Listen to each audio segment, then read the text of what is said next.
ketika saya memilih maju menjadi calon gubernur, maka konsekuensi yang saya maksud tadi di episode pertama tadi, meninggalkan kenyamanan di Jakarta, yaitu saya memilih ke daerah, saya nggak mungkin dong bisa berkonsentrasi di partai.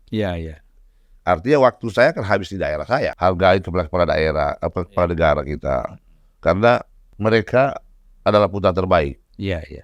Dari sekian ratus juta penduduk Indonesia, saya pikir Allah memilih dia untuk menakdirkan dia untuk menjadi presiden. Ketika transisi berjalan baik, kita tidak berharap bahwa Pak Prabowo akan menjadi orang yang apa yang Pak Jokowi, atau kita tidak berharap juga Pak Jokowi menjadi mentor atau penentu. Enggak. Kita tidak mau Pak Prabowo juga menjadi boneka. Tapi kita berharap Pak Prabowo dan Pak Jokowi akan menjalin persahabatan yang utuh.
Assalamualaikum warahmatullahi wabarakatuh. Waalaikumsalam warahmatullahi wabarakatuh. Jumpa lagi dengan Pak Ahmad Ali. Wah, mantan wakil ketua umum Partai Nasdem. Mantan wakil ketua umum Partai Nasdem dan bos saya di DPR. Oh ya, dulu. Saya ketua fraksi dulu ya. Fraksi. Jadi kalau memang di HMI saya senior. Tapi kalau di DPR saya komandan. Komandan Ahmad Ali. Jadi kita itu udah biasa ya. Biasalah. Senioritas itu dan komandan itu bisa berganti-ganti. Ya. Karena memang senior itu bangga melihat juniornya. Oh iya dong. Ya, kan begitu? Ya. Oke. Dan saling menghargai, saling menghormati. Ya. Yang paling penting. Kan jabatan itu bukan tujuan. Ya. Dan jangan karena jabatan lupa diri. Ya, gitu. Tetap semua bisa di orkestra. Ya, tidak. Jabatan itu kan di kantor. Begitu keluar kantor, tinggalkan jabatan itu di kantor. Silaturahmi di luar kan, gitu. Ada apa nih, kita mau ngobrol apa nih? Gini, tadi kan kita sudah sempat ngomong-ngomong persoalan bagaimana membangun Sulawesi Tengah. Ya. Sulteng nanti ketika menjabat sebagai gubernur. Saya kira itu sudah luar biasa. Ya. Tinggal bagaimana nanti mewujudkan itu. Kan? Saya yakin itu bisa lah, nggak terlalu sulit ya. Nah, kita ini kan masuk sekarang, saya harus tanya persoalan situasi politik nasional kita. Karena kan Ahmad Ali itu bukan hanya sekedar cagup, tapi 2 periode menjadi anggota DPR RI, kemudian pernah menjadi pernah bendahara umum DPP Partai Nasdem. Kemudian juga menjabat sebagai wakil ketua umum DPP Partai Nasdem. Periode yang lalu. Waktu pertama kali dibuat jabatan itu. Jabatan itu dibuat waktu itu untuk Ahmad Ali. Ya kan? Nah, kemudian dilanjutkan terus. Tapi wakil ketua umum sekarang juga adindanya Ali, Saan Mustafa Saan Mustafa. Saya kira berlanjut ya. Akan berlanjut ya. Nah, saya mengingat itu ada pernyataan Pak Surya Paloh ya. Ada pernyataan di mana nih? Banyak pernyataan. Di Kongres. Oh, di Kongres ya. Penutupan Kongres itu ada mengatakan bahwa soal petualang politik itu yang dimaksudkan siapa? Saya atau Ahmad Ali atau yang lain? Kalau saya rasanya tidak pernah berasa. Karena saya nggak pernah menjadi petualangan politik di situ. Saya nggak pernah menggunakan jabatan saya untuk memperkaya diri saya. Saya nggak pernah menggunakan partai politik, partai Nasdem untuk mencari harta. Saya masih di partai Nasdem sudah memiliki harta. Sudah sebagai pengusaha. Jadi saya nggak pernah merasa mungkin Pak Surya sedang mengingatkan dirinya. Mengingatkan dirinya dan kader-kader yang lain. Otokritik lah. Ya, otokritik. Jadi kalau marah mungkin sedang marah pada dirinya sendiri. Kan? Saya kira bagus lah kalau orang mau marahin diri sendiri. Iya kan? Supaya gini, karena kalau sering membuat pernyataan, pada akhirnya banyak orang nggak nyaman. Iya kan? Kan harusnya ya saya mengapresiasi Bang Surya mau melakukan autokritik seperti itu. Karena partai ini nggak bisa dibangun lagi dengan ketokohan. Partai itu ke depan kalau mau ingin besar, semakin bagus, itu harus dialektika harus kita letakkan di atas meja untuk pikiran itu harus kita diskusikan. Kan di partai itu kan orang respect, nyaman. Ya? Nah, bagaimana kemudian antara perkataan, perbuatan itu harus selaras. Seperti yang selama ini dicontohkan oleh Pak Surya, gitu kan? Kalau kita dengar di atas panggung politik, nasionalisme, idealismenya kan luar biasa kan? Saya berharap itu bisa terjaga terus. Sekali lagi, saya yakin betul itu bukan untuk Bang Sulfat, bukan untuk saya. Dan bukan untuk yang lain. Bukan untuk lain. Kan? Jadi itu hanya sebagai satu pengingat. Maka memang banyak orang menafsirkan, itu untuk Ahmad Ali kan. Tapi bagi saya sih tidak perlu merasa. Kalau toh itu dituduhkan kepada saya biasa-biasa saja. Karena saya tidak pernah melakukan hal yang seperti itu. Toh kan pada akhirnya kan Nasdem ikut mengusung Ahmad Ali sebagai cagup juga kan? Loh iya dong, masa iya? Dulu Pak Surya bilang ini kader terbaik, kalau sampai Pak Jokowi yang minta izin kepada beliau untuk saya maju gubernur 2020. Saya masih ingat itu kata Pak Surya begini, Pak Presiden, saya tidak bisa membayangkan partai ini tanpa Ahmad Ali. Wah, kan artinya baik itu kan harusnya dimaknai sebagai nilai, bukan kepentingan. Dan saya yakin Pak Surya menilai saya saat itu bukan kepentingan, tapi karena nilai. Betul-betul Ahmad Ali. Jadi sampai hari ini saya nggak pernah merasa kalau toh itu dituduh kepada saya, yang dimaksud itu saya nggak pernah berkecil hati. Karena itu juga untuk mengingatkan saya. Tidak penting juga sih itu. Ya, kalau kakak mau nasihati adik itu kan hal yang biasa-biasa saja. Gitu? Dan saya kan menjadi wakil ketua di Partai Nasdem, menjadi ketua fraksi. Saya cukup banyak tahu tentang Partai Nasdem. Saya juga lebih tahu bagaimana sepak terjangnya Ahmad Ali di Partai Nasdem. Tapi kan itu adalah pengabdian kita memang sebagai kader kan. Kalau sudah hari ini tidak lagi dibahas sebagai pengurus, karena memang saya memilih maju sebagai calon gubernur.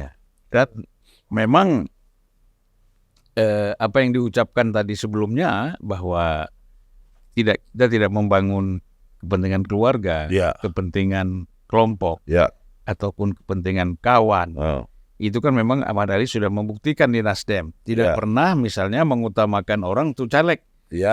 Mengutamakan keluarga dan kawan-kawan dekat tidak berkualitas untuk menjadi caleg, kan? Untuk menjadi atau apapun lah.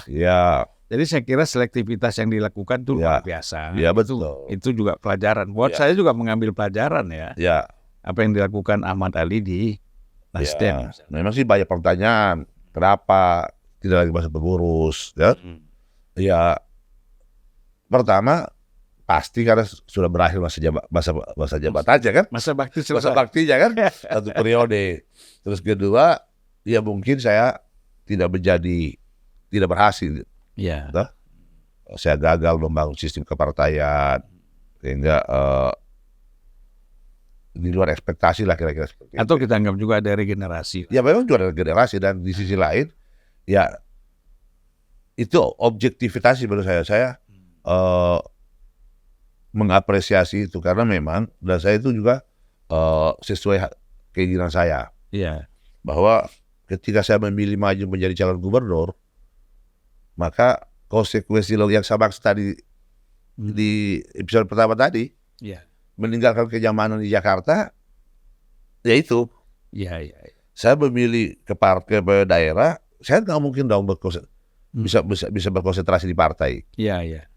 Artinya waktu saya kan habis di daerah saya. Itu kalau nggak salah waktu Victor Laiskodat jadi gubernur seperti itu juga ya? Ya seperti itu. Jadi bagi saya itu hal yang biasa. Jadi tidak ada pembuangan, tidak ada yang saya tidak pernah merasa dibuang atau tidak dibutuhkan, tidak sama sekali. Tapi karena memang itu pilihan saya. Jadi tidak bisa saya memilih rasa mempertahankan posisi terus kemudian meninggalkan tanggung jawab, nggak bisa itu. Tapi kan waktu pencalonan Anies, ingat saya sebagai capres, itu kan yang paling terdepan itu adalah Ahmad Ali yang artinya mempersiapkan segala sesuatu, kampanye dan lain-lain gitu ya. Kan itu tugas partai. Maka itu luar biasa kan? Ya. Artinya karena partai menugaskan saya mengerjakan dengan sungguh-sungguh.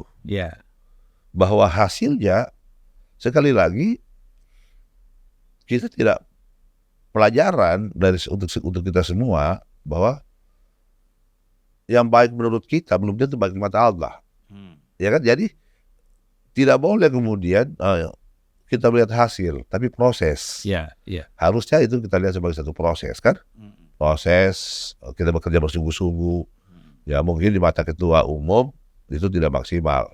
Tapi bagi saya itulah yang bisa saya persembahkan.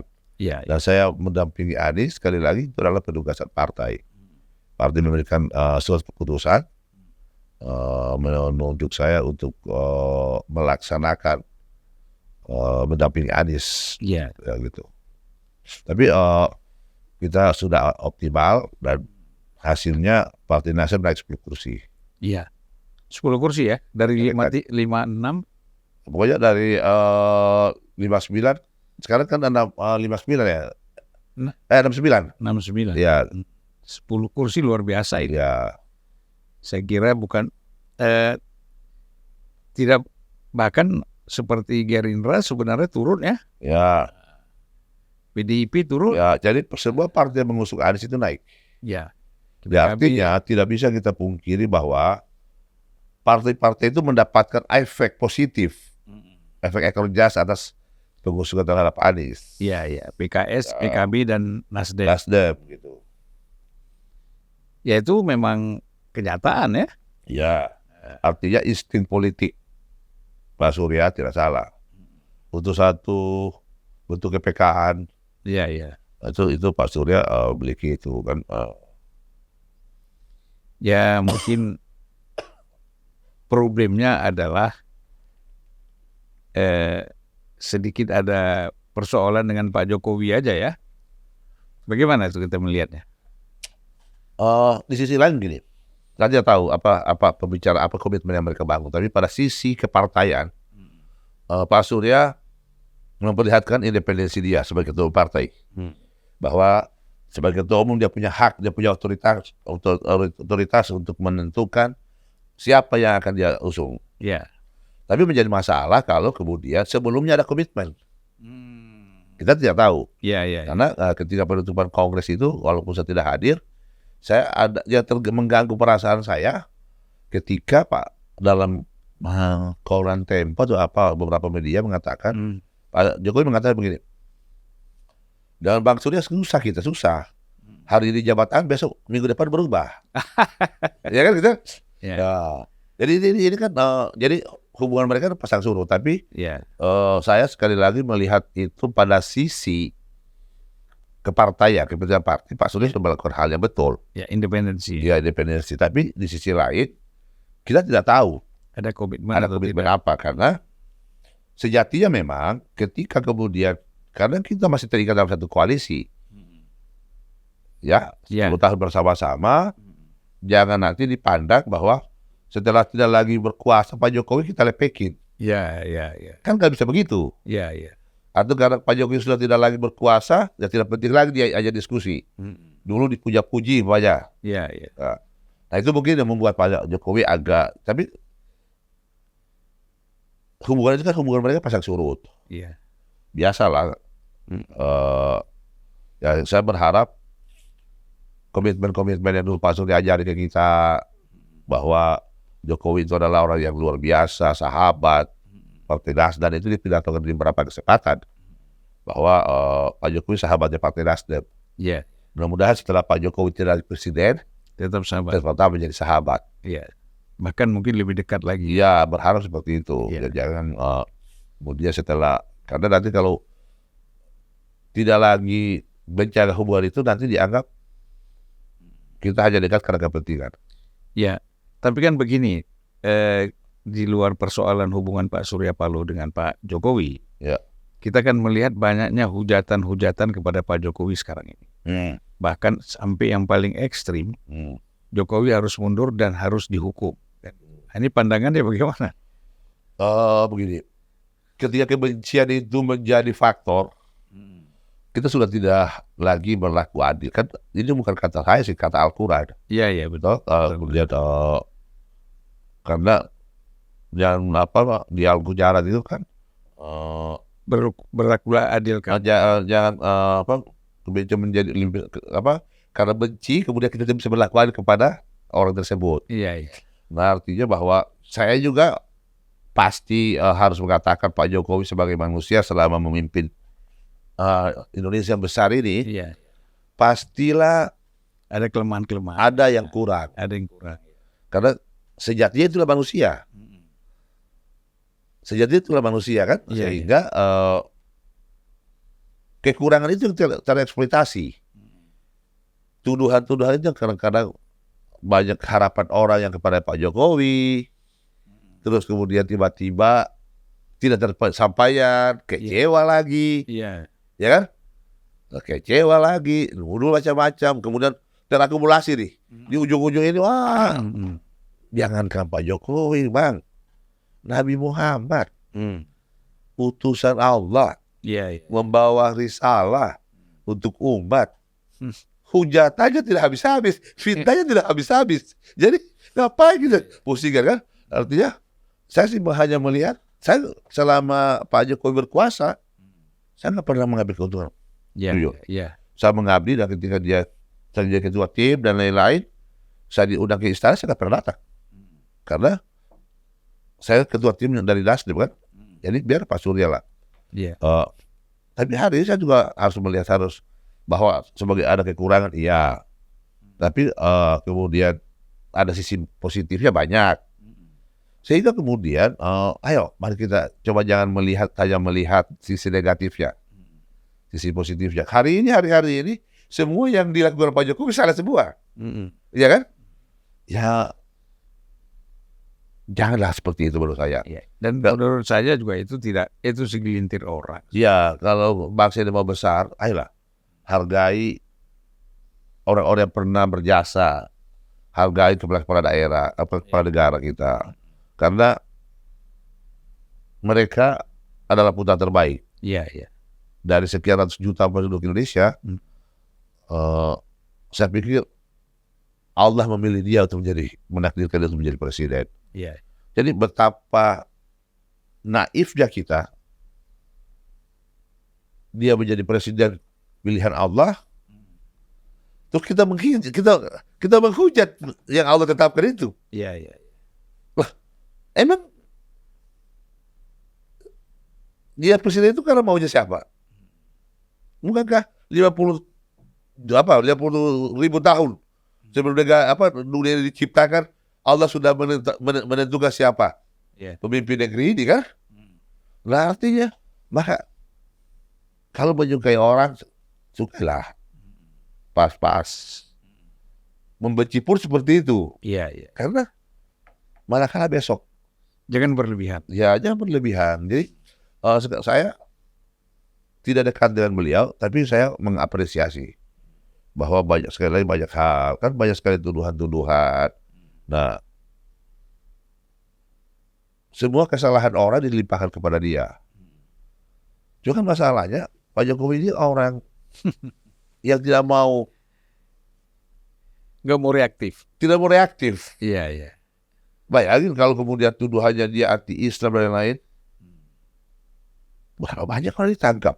Ya. Bahkan ibadah yang dia lakukan diragukan. Kasihan sekali Pak Jokowi sebenarnya.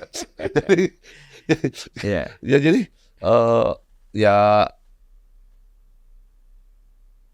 kesalahan anaknya lah, apanya lah. Menurut saya sih terlalu berlebihan juga kemarahan kita kepada.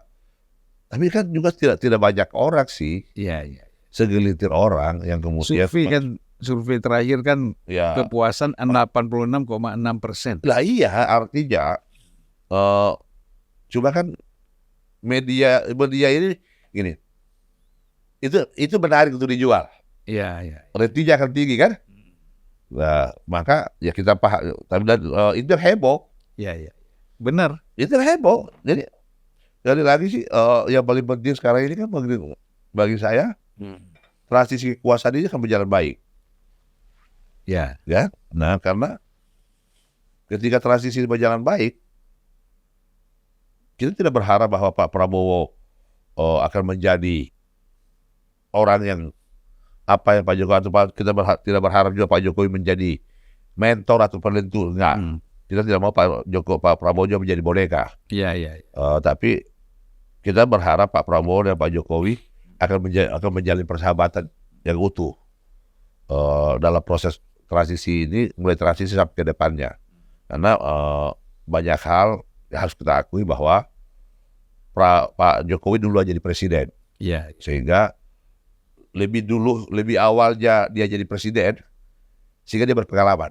Iya. Nah, kita berharap hubungan komunikasi jadi partner lah ya, menjadi teman dialog lah. Ya akan lebih bagus kalau kemudian Pak Jokowi itu ditunjuk menjadi apa gitu. Katanya mau jadi one team press. Apalah pokoknya sehingga kemudian memberikan masukan. Sehingga berkesinambungan lah kira-kira yang ada hari ini ya. Yeah. Sebenarnya mantan presiden itu paling bagus jadi Mahkamah Konstitusi ya. Seperti di Perancis ya. Ya mereka haruslah dijadikan jadi himpun. Yeah. Karena mereka itu orang-orang yang sudah menjalani proses yang sangat panjang. Ibu Mega, Pak Jokowi, SBY, semua mantan presiden. Bahwa sekali lagi salah itu karena manusia. Iya. Masa iya sih hanya kita ingat kesalahan mereka, kebaikan mereka kita lupakan? Iya. Nggak adil juga menurut saya kan? Nggak adil juga seperti itu. Jadi kita berharap proses demokrasi semakin tumbuh sehat dan bangsa ini semakin kuat ke depan. Ya. Kalau melihat Pak Prabowo nanti ya setelah 20 Oktober ini kan sah dilantik sebagai presiden. Nah, bagaimana melihat optimisme dengan kepemimpinan Pak Prabowo ini?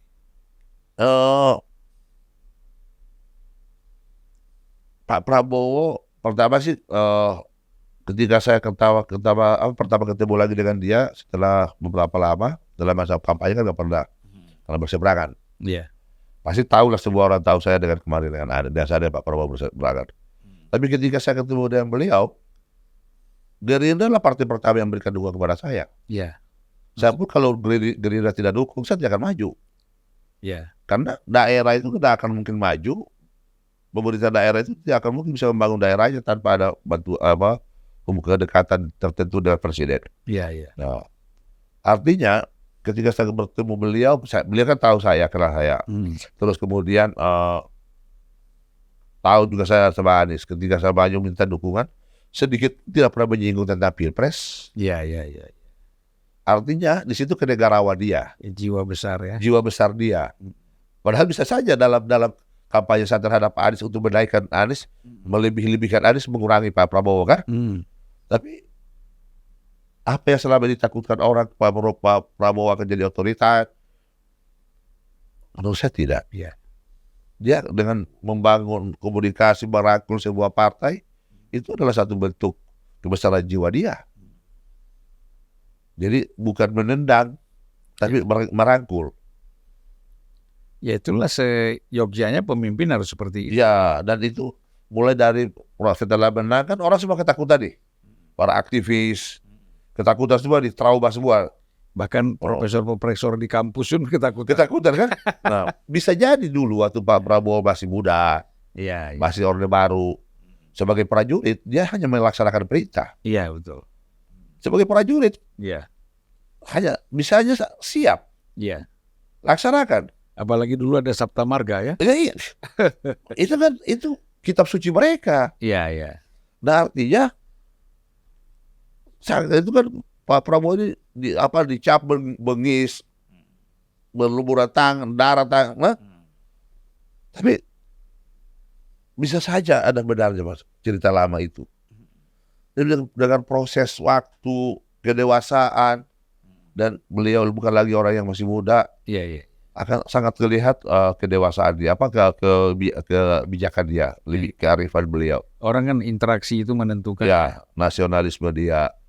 Jadi saya ingat betul itu ketika 2019 ya, saya mengatur pertemuan beliau dengan Pak Surya Paloh, dengan Mang Dasko. Itu komunikasinya oke banget sih sebenarnya. Nah kemudian saya waktu debat ketemu nggak pernah kelihatan. Terus kemudian ketemu lagi Mas terpilih, nggak ada berubah. Justru semakin bijaksana.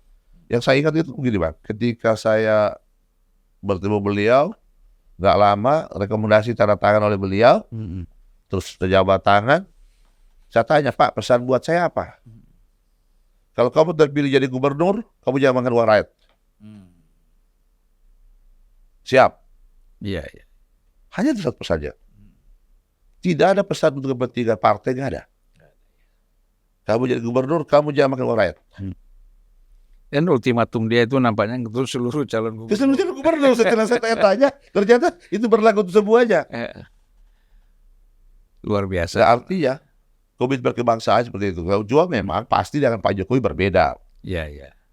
Pak Jokowi lahir dari Solo, di lingkungan yang begitu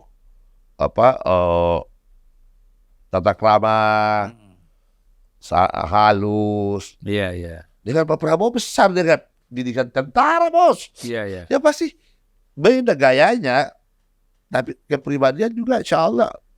Nah saya yakin hubungan mereka akan terjalin dengan bagus. Dan Pak Jokowi kan juga kalau kita lihat ya merangkul setelah menang partai-partai yang tidak mendukung dia semua diajak masuk kabinet kan. Termasuk Gerindra kan? Ya, Pak Prabowo. Iya. Itu kita juga tidak bisa memungkiri bahwa dukungan Pak Prabowo kemarin pada beliau itu sangat besar untuk mengantar dia jadi terpilih Pak Prabowo itu kan campur tangan beliau, dukungan beliau itu juga besar, ya kan? Nah artinya teruji lagi bahwa Pak Jokowi juga nggak menendam, merangkul, kan? Kalau Pak Jokowi itu menendam nggak mungkin dikasih kesempatan, kan? Iya. Nah artinya bahwa makanya saya bilang tadi bahwa hubungan ini kita berharap akan terus berlanjut, karena itu untuk kepentingan bangsa. Jadi bersatunya mereka dalam waktu yang cukup panjang membuat situasi politik kondusif, pembangunan akan berjalan baik dan masyarakat akan lebih menikmati itu. Kita sebenarnya sudah 80% itu bahagia ya karena ada Pak Jokowi, Pak SBY, Pak Prabowo sudah bersama-sama. Tinggalkan 20% lagi tunggu Bu Mega. Kemesraan ini akan menjadi sempurna. Tapi kemesraannya cepat berlalu. Jangan nanti sebelum dilantik. Ya kita berharap kemesraan ini akan selamanya supaya masyarakat menjadi lebih bahagia. Kan begitu kan? Nah, karena selama ini kan yang ditakutin orang ketika menjadi presiden terjadi kerenganan. Nah, kalau supaya itu tidak terjadi, dua belah pihak harus bisa menahan diri. Yang paling penting kan harus diketahui semua usul dan pandangan diterima, tapi eksekusi tetap pada presiden. Lah iya, jadi boleh 100 usul dimasukkan. Tapi tidak perlu juga berkuar-kuar di luar. Iya. Ya kan? Kalau mau memberikan masukan, bertemulah secara bisik-bisik. Itu ingat saya ada orang-orang bilang dulu kasih masukan ke Pak Jokowi ya. Iya. Ya sudah. Itu kan kita sendiri kan. Nah, jadi nggak usah diomong-omong. Ya. Supaya wibawa presiden itu nggak terganggu. Iya. Kalau kita memberikan rasa hormat, menghormati jabatannya, ya pasti akan lebih terjaga pajak, kehormatannya terjaga. Tapi presiden juga, jangan juga presiden 24 jam. Ya kan? Supaya ada juga kesempatan masuk berdiskusi seperti ini kan. Iya. Saya kira Pak Prabowo itu seperti Pak Jokowi juga, suka berdialog ya. Iya. Diskusi, mendapat masukan ya. Iya, dan orangnya tulus. Iya. Ya, artinya saya nggak mau bicara tentang orang, karena saya salah satu orang yang takut dulu. Ketika saya kan di garis terdepannya Mas Anies. Iya. Tapi ketika saya bertemu beliau, menghilangkan semua itu. Luar biasa. Jadi teman-teman yang lain yang dulu menuduh Pak Prabowo begini-begini, minta maaf, istighfar lah kalian. Iya. Gitu. Seperti itu. Iya. Mungkin gini, kita kalau udah sampai ke istighfar ini, mungkin pembicaraan kita harus kita tutup dulu. Oke. Tapi kan nanti kita lain waktu akan kita lanjutkan. Saya ini Bang Sulfadi salah satu orang yang punya hak untuk memerintah saya. Selama tidak sibuk ya. Ya, pokoknya kalau kita beberapa kali janjian ya. Yang tertunda kan? Iya. Jadi hari ini membalas hutang ini. Pakai 2 episode langsung. Dan bawa berkah lagi pulang dari umroh. Iya. Alhamdulillah. Ya. Terima kasih. Oke, terima kasih Mas. Terima kasih. Diundang ya. Ya, assalamualaikum warahmatullahi wabarakatuh. Waalaikumsalam warahmatullahi wabarakatuh.